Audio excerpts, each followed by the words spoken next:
kita akan terapkan hukum kontrak. Nah itu. Itu tetap menyarankan agar rekanan tetap bekerja sesuai kontrak. Selebihnya kan kita akan melakukan pemantauan, evaluasi dan hukum kontrak. Tapi itu kan udah SP3 Pak ya? Apa tuh? Udah peringatan ketiga ya ke kontraktor ya? Ya setiap ada keterlambatan pasti kita ingatkan.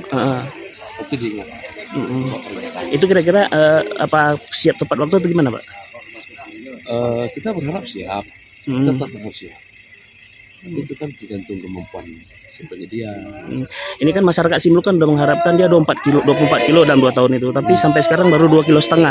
Nah itu gimana Pak? Kondisi kita sudah sampaikan ke mereka tidak berlalu ada kontrak. Mereka harus ikuti kontrak. Kontrak itu kan perjanjian. Itu